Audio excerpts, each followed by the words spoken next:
आत्मसम्मान। सोनिया, ये ठीक नहीं है। राजन तुम्हारा पति है, उसके साथ इस तरह का व्यवहार ये ठीक नहीं है। लोग क्या कहेंगे कि तुम्हारे माता पिता ने तुम्हें यही संस्कार दिए हैं। सोनिया एक हंसमुख और चंचल लड़की है, जिससे मिलती उसका दिल जीत लेती। उसकी हंसी जैसे पतझड़ में बसंत लगती थी। सुंदरता तो ऐसे जैसे भगवान को कितनी फुर्सत थी इसे बनाते वक्त। हर एक चीज़ को इतनी बारीकी से नाप तोल कर बनाया। रंग जैसे चांदनी की किरण सी उजली। आंखें तो ऐसी कि कोई देखे तो बस देखता ही रहे। राजन की माँ सावित्री देवी ने उसे एक समारोह में देखा था। उसे देखते ही मोह गई और अपने घर की बहू बनाकर ले आई। सबको सोनिया की किस्मत पर नाज हुआ कि घर बैठे इतने बड़े घर का रिश्ता आया और बिना कोई दान दहेज के शादी भी हुई।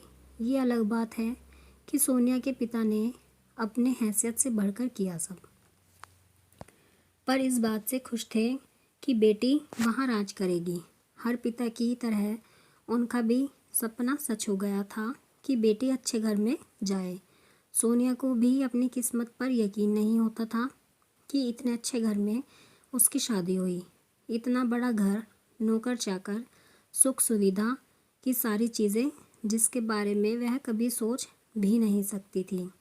शादी के कुछ महीनों तक तो सब अच्छा चलता रहा, पर धीरे धीरे राजन का गुस्सा सामने आने लगा। राजन का बहुत बड़ा बिजनेस था।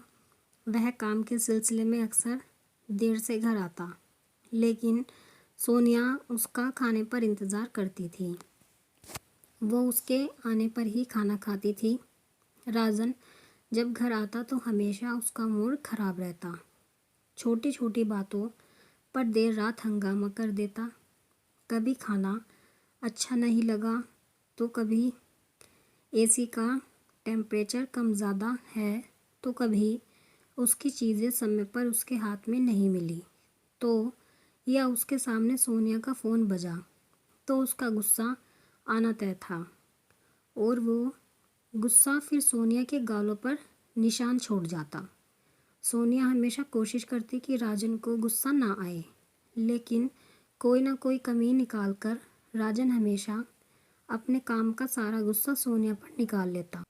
सोनिया भी कब तक सहती। आज उसने राजन को जवाब दे दिया उसी की भाषा में, तो उसकी सास सावित्री देवी आग बबूला हो गई कि पत्नी का क्या यही धर्म है। तुम्हें तो भगवान नरक में भी जगह नहीं देगा। इतने बड़े घर में शादी होने के लिए लड़कियां व्रत उपवास क्या क्या नहीं करती, और तुम्हें तो बैठे बिठाए मिल गया तो कोई कदर नहीं। पुरुष है, काम के टेंशन में गुस्सा आ जाता है, और तुम कौन सा कम हो? क्यों उसकी ज़रूरतों का ठीक से ध्यान नहीं रखती हो? पत्नी का फ़र्ज़ नहीं निभाओगी तो क्या वह तुम्हारी आरती उतारेगा? माँ जी, आज आपको बहुत बुरा लगा जब इतने दिनों से मेरे साथ हो रहा था तो आपके मुंह से एक शब्द नहीं निकला कि राजन क्यों बहू को मारता है। उसे ऐसा नहीं करना चाहिए। मैंने जब आपसे कहा कि माँ जी आप राजन से बात करिए, तो आपने कहा कि ये पति पत्नी के बीच की बात है, मैं इसमें नहीं बोल सकती। तो अब क्या हो गया?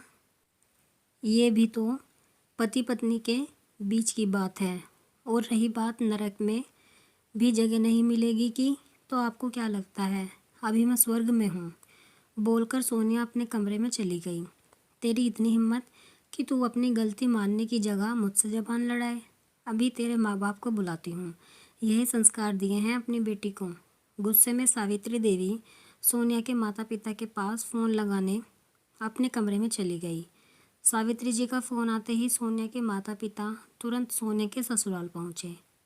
सावित्री जी ने सारी बातें मिर्च मसाला लगाकर बताई, जैसे राजन की कोई गलती ही न हो। सावित्री जी की बातों को सुनकर सोनिया के माता पिता ने भी सोनिया को ही दोषी मान लिया और सोनिया पर ही बरस पड़े। सोनिया की माँ ने कहा, बेटी, क्या हमने तुम्हें यही संस्कार दिए हैं कि तुम अपने पति पर हाथ उठाओ? क्या हमने तुम्हें इसलिए इतना पढ़ाया लिखाया तुम अपने पति का सम्मान ना करो? क्या कमी है राजन में? बस यही ना कि उसे गुस्सा ज़्यादा आता है। किस मर्द को गुस्सा नहीं आता? क्या तुम्हारे पिता को गुस्सा नहीं आता? तो क्या मैंने कभी उन पर हाथ उठाया? और अगर राजन ने तुम पर कभी गुस्से में हाथ उठा भी दिया तो ये पति का अधिकार है। क्या तुम इस बात को इग्नोर नहीं कर सकती हो? अगर इस तरह से तुम भी करती रही तो तुम्हारी गृहस्थी कैसे चलेगी? माँ पिताजी, ये एक दिन की बात नहीं है। हमारी शादी के 1 साल हो गए हैं और इस पर 1 साल में मैंने शायद ही कोई दिन बिना थप्पड़ खाए बिताया हो। और जब भी आप लोगों को बताया तो आप लोगों ने मुझे ही एडजस्ट करने की सलाह दी। कभी राजन से बात करने की कोशिश नहीं की। क्या पति का अधिकार सिर्फ उस पर हाथ उठाना, उस पर अपना गुस्सा निकालना है? क्या पत्नी की कोई भावना नहीं? क्या उसका कोई आत्मसम्मान नहीं? क्या वो इंसान नहीं? उसे दर्द नहीं होता? या उसे जानवर समझ लिया जाता है जिसे जब चाहा पीट लिया? जानवर भी अपनी सुरक्षा के लिए पलटकर जवाब देता है। तो मैं तो जीती जागती इंसान हूँ, कब तक सहन करूँ? और आप लोग ही तो शादी के पहले कहते थे कि गलत करने से ज़्यादा गलत सहना है। अब जब मैंने अपने आत्मसम्मान के लिए कदम उठाया तो आप सब मुझे शेरनी से चूहिया क्यों बनाना चाहते हैं? माँ पिताजी, अब और नहीं रह सकती ऐसे इंसान के साथ। सोनिया ने अपने माता पिता से कहा।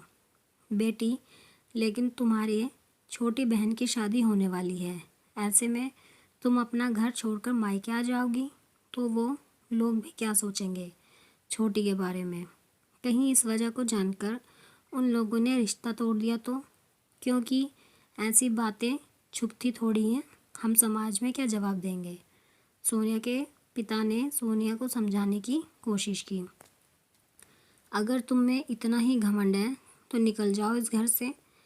इस घर में तुम्हारे लिए कोई जगह नहीं है। जब बाहर जाकर धक्के खाओगी तो अकल ठिकाने आ जाएगी कि कितने ऐशो आराम से रहती थी।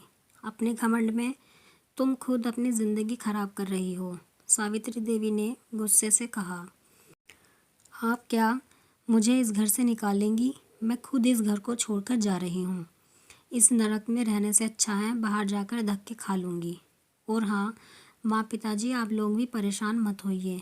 मैं आप लोगों पर भी बोझ नहीं बनूँगी। मैं अपने आप को खुद संभाल सकती हूँ। सोनिया ने अपने सास सावित्री देवी और अपने माता पिता को अपना फैसला सुनाया और अपना सामान लेकर वहाँ से जाने लगी। तभी सोनिया के पिता ने उसे रोकने की कोशिश की और कहा, सोनिया बेटा रुक जाओ। इस तरह से कोई घर छोड़कर जाता है क्या? पहले राजन को आ जाने दो, मैं बात करूँगा उससे। कोई ना कोई समाधान निकल ही जाएगा। बेकार में बात को क्यों बढ़ाना? आप कमेंट में ज़रूर बताएं कि आपको ये कहानी कैसी लगी है। अगर आपको कहानी पसंद आई है तो वीडियो को लाइक करें, शेयर करें और चैनल को सब्सक्राइब करें ऐसी ही कहानियों के लिए।